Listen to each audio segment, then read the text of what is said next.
तर विद्यार्थी मित्रांनो, आरोग्य विभागामध्ये भरतीची जाहिरात निघालेली आहे. तर इथं बघू शकता राष्ट्रीय आरोग्य अभियान, जिल्हा एकात्मिक आरोग्य व कुटुंब कल्याण सोसायटी सांगली यांच्याकडून ही भरतीची जाहिरात निघालेली आहे आणि त्यासाठी इथं पात्र उमेदवारांकडून अर्ज मागण्यात आलेले आहेत. तर या भरतीची संपूर्ण माहिती आपण या व्हिडिओमध्ये पाहणार आहोत. तर हा व्हिडिओ तुम्ही शेवटपर्यंत पहा. तर एक नंबरचे जे पद आहे ते आहे डेंटल सर्जन. तर यासाठी इथं 2 जागा आहेत. त्यानंतर या पदासाठी जी तुम्हाला पात्रता लागणार आहे, तर तुम्हाला इथं BDS लागेल. तसेच तुम्हाला इथं 2 वर्षाचा एक्सपिरियन्स लागेल किंवा तुम्हाला MDS लागेल विदाऊट एक्सपिरियन्स. आणि या पदासाठी तुम्हाला जे वेतन आहे तर ते इथं 30,000 रुपये मिळणार आहे. त्यानंतरचे पद आहे फिजिशियन किंवा कन्सल्टंट अँड मेडिसिन. तर यासाठी इथं 1 जागा आहे. यासाठी तुम्हाला MD मेडिसिन किंवा DNB इथं लागणार आहे आणि जे वेतन आहे तर ते तुम्हाला इथं 75,000 रुपये मिळणार आहे. त्यानंतरचे पद आहे डेंटल हायजिनिस्ट. तर यासाठी इथं 1 जागा आहे. यासाठी तुम्हाला 12वी सायन्स तसेच डिप्लोमा इन डेंटल हायजिनिस्ट कोर्स तुम्हाला इथं लागेल आणि स्टेट डेंटल कौन्सिल रजिस्ट्रेशन तुम्हाला इथं लागणार आहे आणि जे वेतन आहे तर ते तुम्हाला इथं 17,000 रुपये मिळणार आहे. त्यानंतरचे पद आहे ऑडिओलॉजिस्ट अँड स्पीच थेरपिस्ट. तर यासाठी इथं 1 जागा आहे. यासाठी तुम्हाला ऑडिओलॉजीची डिग्री लागणार आहे आणि जे वेतन आहे तर ते तुम्हाला इथं 25,000 रुपये मिळणार आहे. त्यानंतरचे पद आहे डेंटल टेक्निशियन. तर यासाठी इथं 1 जागा आहे. तर यासाठी तुम्हाला 12वी उत्तीर्ण लागेल तसेच डेंटल टेक्निशियन कोर्स तुम्हाला इथं लागणार आहे आणि जे वेतन आहे तर ते तुम्हाला इथं 17,000 रुपये मिळणार आहे. त्यानंतरचे पद आहे ENT सर्जन. तर यासाठी इथे 1 जागा आहे.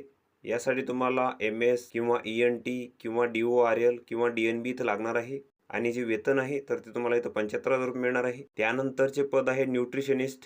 तर यासाठी इथं 1 जागा आहे.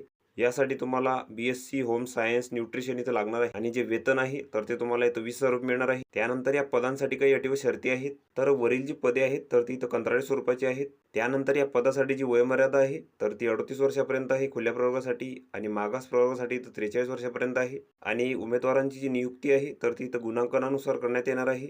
त्यानंतर हा भरतीसाठीचा अर्ज आहे. तर हा संपूर्ण अर्ज तुम्हाला इथं भरून घ्यायचा आहे. इथं तुमचा फोटो चिपकवायचा आहे. इथं तुमची संपूर्ण माहिती भरायची आहे. त्यानंतर तुमची इथं शैक्षणिक माहिती भरायची आहे. अनुभव असल्यास त्याची माहिती तुम्हाला इथं भरायची आहे. तर हा संपूर्ण अर्ज तुम्ही इथं भरून घ्यायचा आहे. अर्जासोबत तुम्हाला तुमच्या कागदपत्रांची इथं साक्षांकित प्रती जोडायची आहेत. तर यामध्ये शैक्षणिक पात्रतेचे प्रमाणपत्र तसेच कौन्सिल रजिस्ट्रेशनचे नोंदणी प्रमाणपत्र, शाळा सोडल्याचा दाखला तसेच अनुभव प्रमाणपत्र. तर या सर्व कागदपत्रांचे साक्षांकित प्रती तुम्हाला इथं अर्जासोबत जोडायचे आहेत आणि तुम्हाला तुमचे जे अर्ज आहेत तर ते 15/10/2024 पर्यंत इथं पाठवायचे आहेत सायंकाळी 6 वाजेपर्यंत. आणि अर्ज करण्याचा जो पत्ता आहे तर तो इथं दिलेला आहे. राष्ट्रीय आरोग्य अभियान कार्यालय, आरोग्य विभाग, नवीन प्रशासकीय इमारत, 3रा मजला, जिल्हा परिषद सांगली.